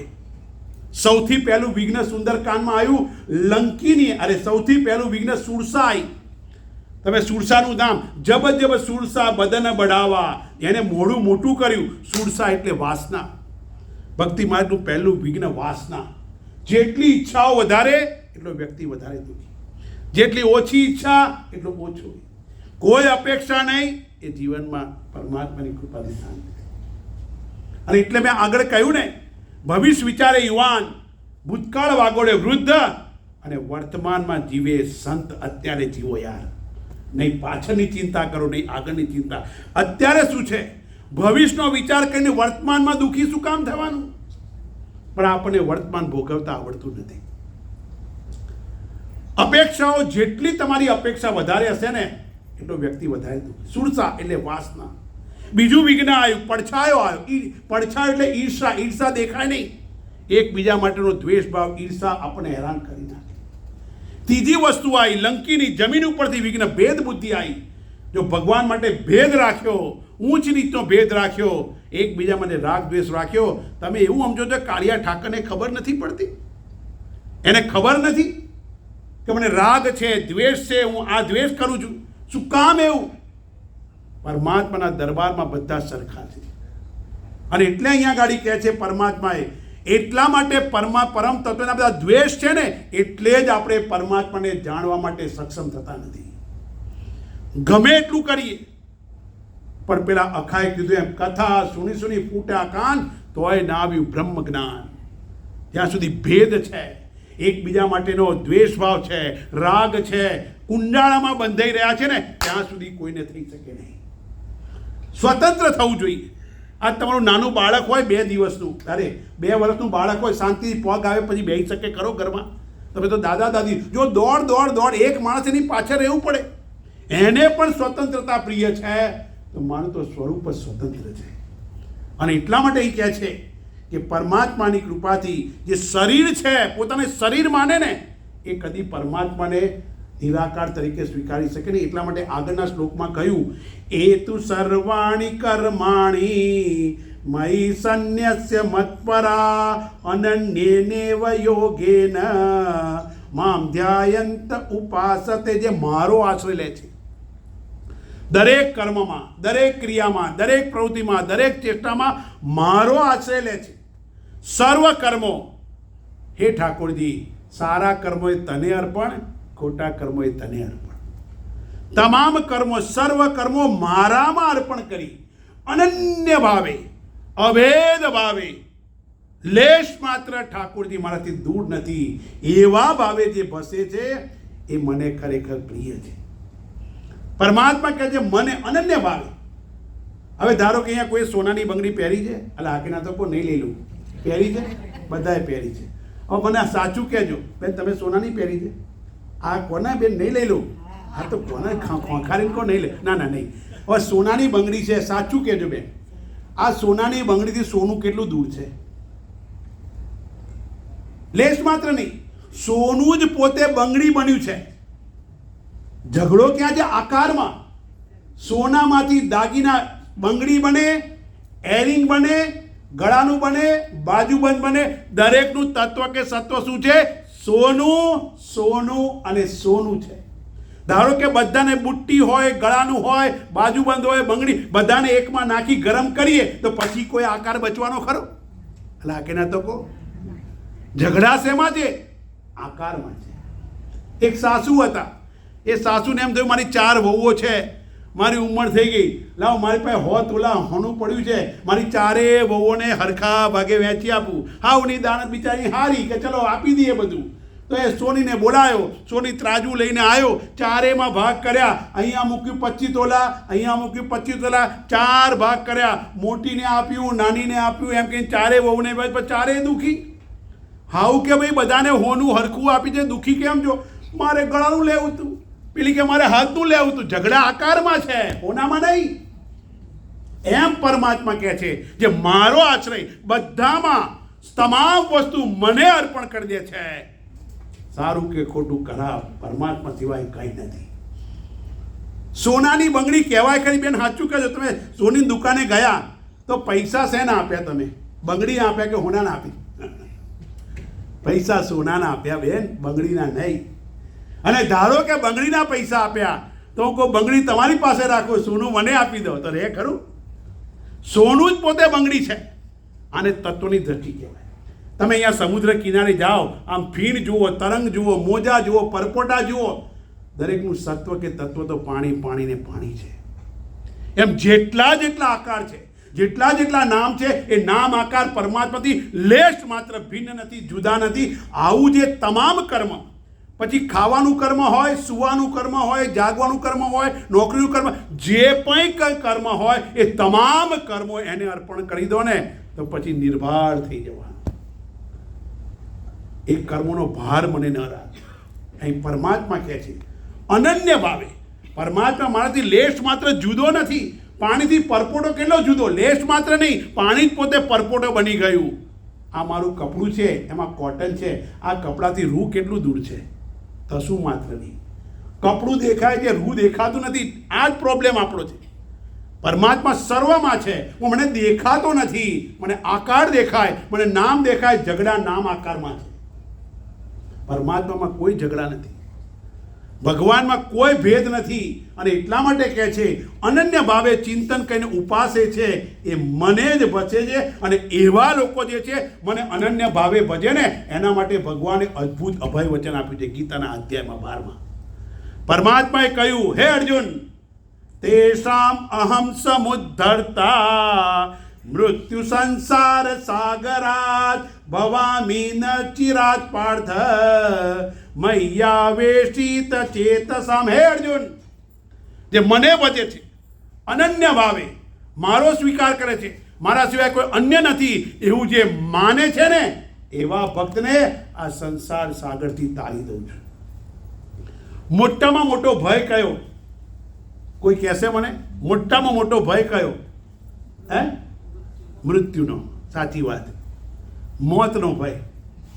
મોટા મોટો ભય મોતનો. હે, તમે જુઓ આખી જિંદગી જે કમાય, ડૉક્ટર સાહેબ આ બધું લઈ લો તો મને બચાવો. મોટા મોટો ભય મોતનો.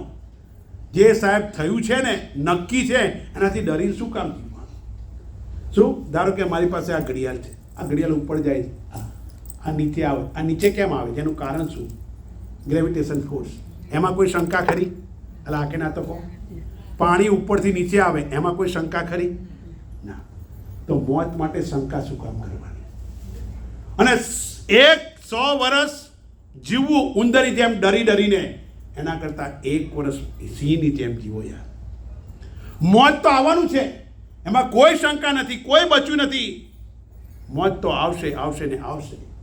પણ ડરી ડરીને જીવવું, અને એના માટે સત્સંગ કરવો જરૂરી. જો સત્સંગ હોય ને તો ને વિચાર સારા આવે, અને વિચાર સારા હોય તો કહી શકીએ મોતની તાકાત શું મારી શકે. જેટલે ઊંચે જેવું માનવી એટલા ઉન્નત વિચારો જોઈએ. ડરી ડરીને ક્યાં સુધી? તમારી પાસે જ્ઞાન હોવું જોઈએ.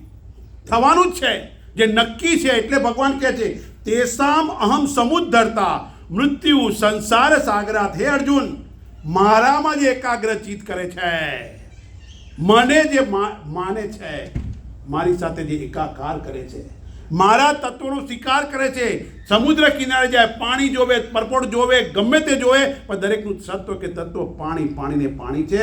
દાગીના જુએ, દાગીનામાં બંગડી હોય, વીંટી હોય, અછોડો હોય, પણ દરેકનું સત્વ કે તત્વ તો સોનું જ છે. કુંભારને ત્યાં જાય, માટીમાં જાય, જુએ ઘડો, ઈંટ, નળિયા, કોડિયા પડ્યા છે, પણ દરેકનું સત્વ કે તત્વ માટી, માટીને માટી જ છે.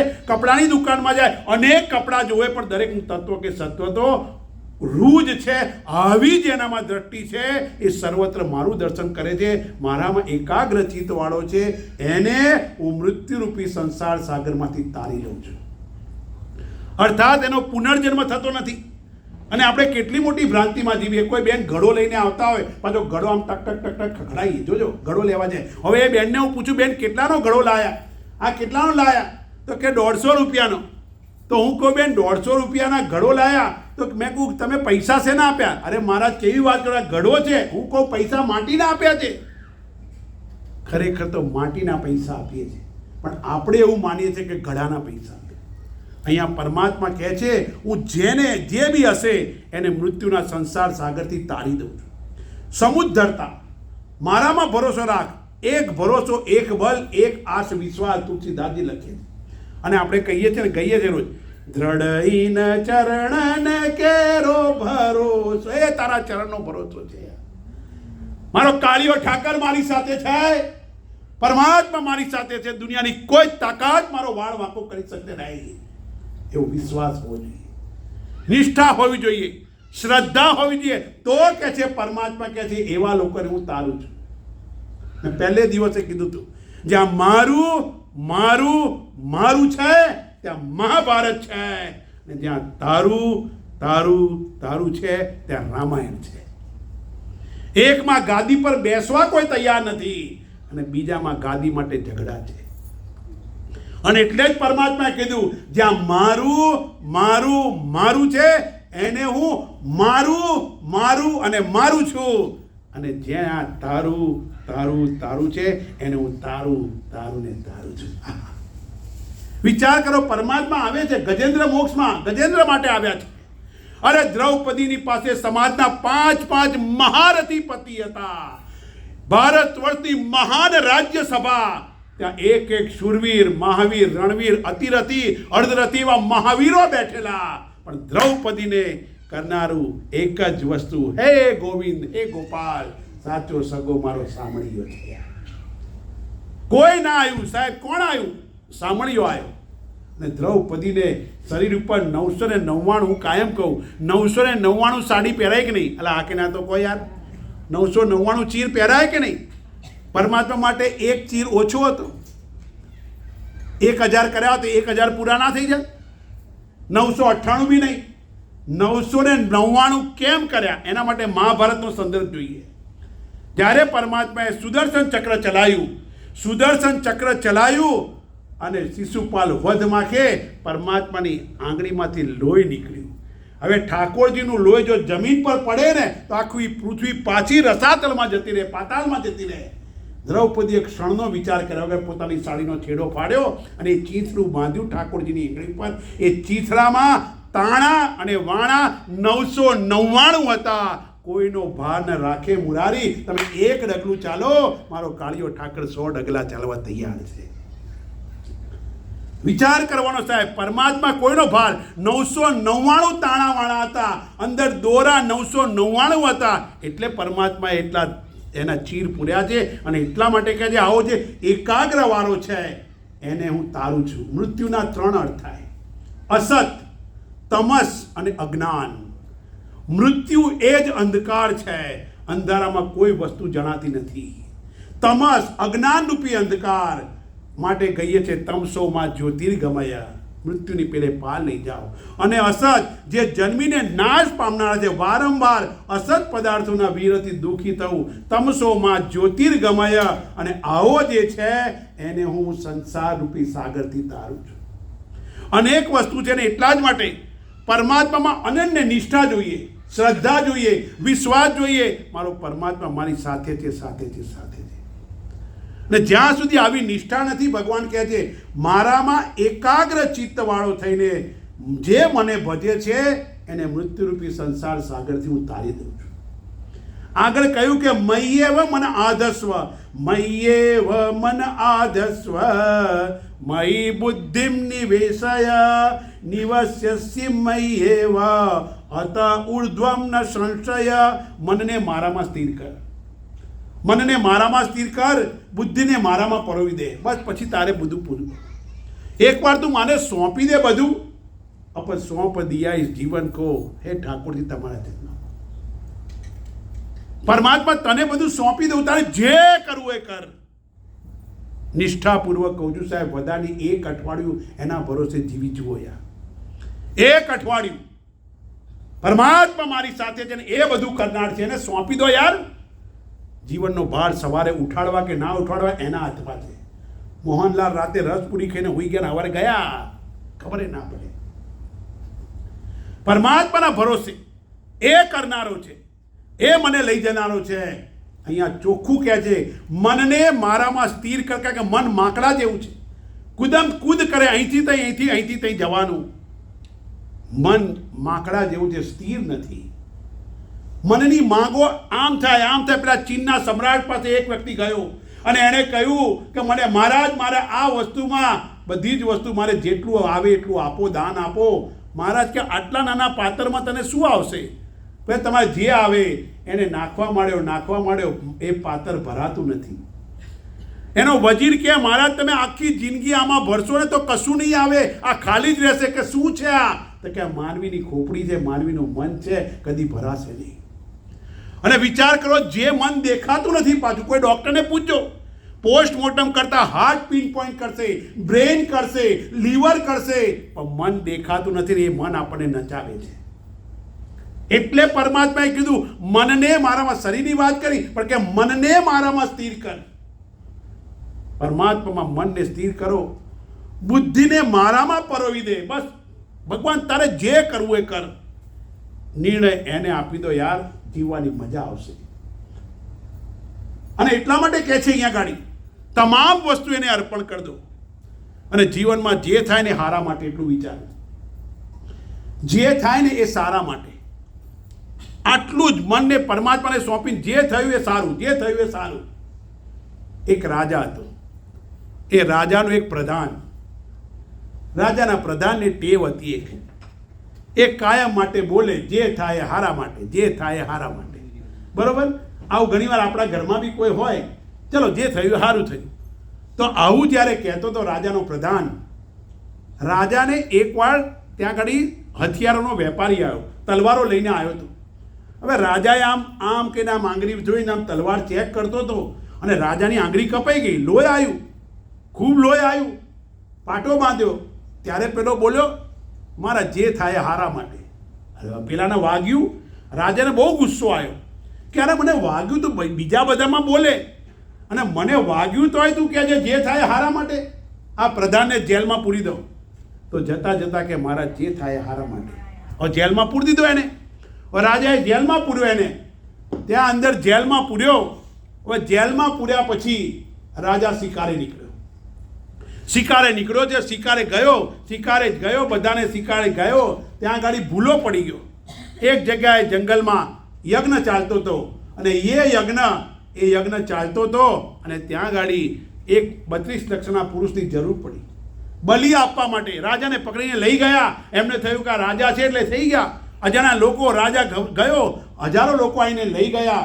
જઈને ત્યાં જઈને વાત કરે, જોયું જે બી બલિ આપવાની, તિલક કરીને બલિ આપવાની વાત કરે ત્યાં તો જોયું કે ભાઈ આની તો આંગળી કપાયેલી છે, આની આંગળી કપાયેલી છે, આની ના લઈ જવાય. એટલે એને રાજાને છોડી મૂક્યો. રાજા પાછો આવ્યો, એને ભૂલ સમજાઈ, એને પેલા મંત્રીને છોડ્યો. તો મંત્રી કહે કે આવું થયું તો મારા જે થાય હારા માટે. અલા પણ તું દર વખતે જે થાય હારા માટે આવું કહે છે, એનું કારણ તો કે જો મહારાજ તમને તલવાર વાગી, જો ના વાગી હોત તો તમારી બલી ચડી ગઈ હોત, તો એ વસ્તુ જે થયું હારા માટે.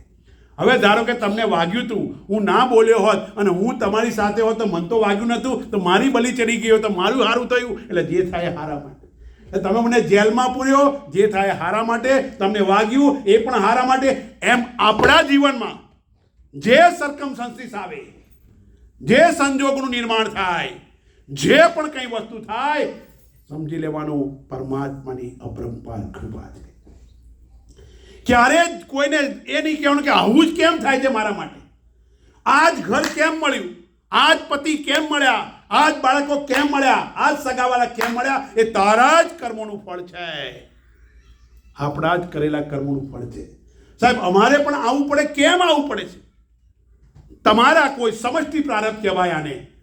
તમારા માટે તમારો કોઈ અંદરનો જાગે, એના માટે અમારે પણ આવવું પડે.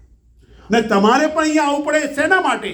કે પરમાત્માની અપરંપાર કૃપા થાય, તમારો કોઈ પુણ્ય કર્મનો ઉદય થાય. તમે આજે આવ્યા છો દર્શન કરવા, બરોબર છે, પણ પરમાત્માનો અંદરથી તમારા કોઈ પુણ્ય કર્મનો ઉદય થયો છે માટે તમે ખેંચાઈને નહીં, તમારી જાતે નથી આવ્યા, પણ તમે અદ્રશ્ય પ્રેમના તાંતને ખેંચાઈને આવ્યા છો. સાહેબ તમારો કોઈ સારું કર્મ તમે અહીંયા ઢસડીને લઈ આવ્યું છે. તમારું સારું કર્મને એટલા જ માટે ગીતાકાર કહે છે, હે અર્જુન, મનને મારામાં પરોવી દે. તારું મન માકડા જેવું છે, દોડમ દોડ કરશે, અનેક વસ્તુ માગશે, અનેક ઈચ્છાઓ કરશે, મારે આ જોઈએ, આ જોઈએ, આ જોઈએ. મન કદી ક્યારે ભરાતું નથી. મનને મારામાં અર્પણ કરી દે, પછી જો તારા જીવનના નિર્ણયો હું મારા હાથમાં. સાહેબ સબરીએ મૂકી દીધું જીવન રતી. વિચાર કરો, પહેલા ધ્રુવ બધાએ પરમાત્માના ભરોસે જીવા.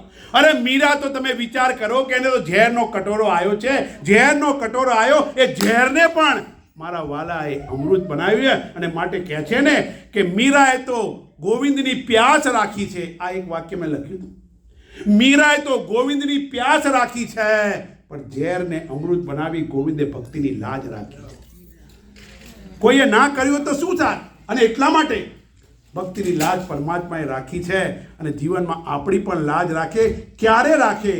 મનને મુજમાં સ્થિર કર, બુદ્ધિને મારામાં પરોવી દે, તત્પશ્ચાત મારામાં જ તું નિવાસ પામીશ.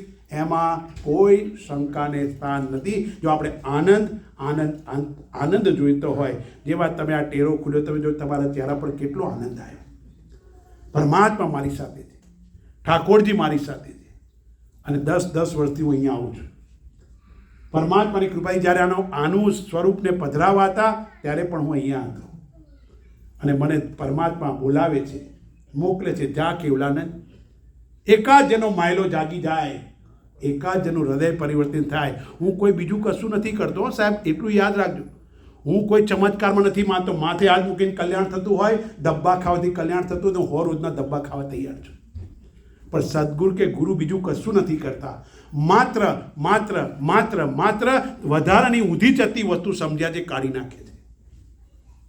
છેલ્લું દ્રષ્ટાંત આપી મારી વાતને વિરામ આપીશ. છેલ્લું દ્રષ્ટાંત, ગુરુ શું કરે, સદગુરુ શું કરે? એક વસ્તુ યાદ રાખજો, ગુરુ કે સદગુરુ બીજું કશું જ નથી કરતા, ચમત્કાર નહીં.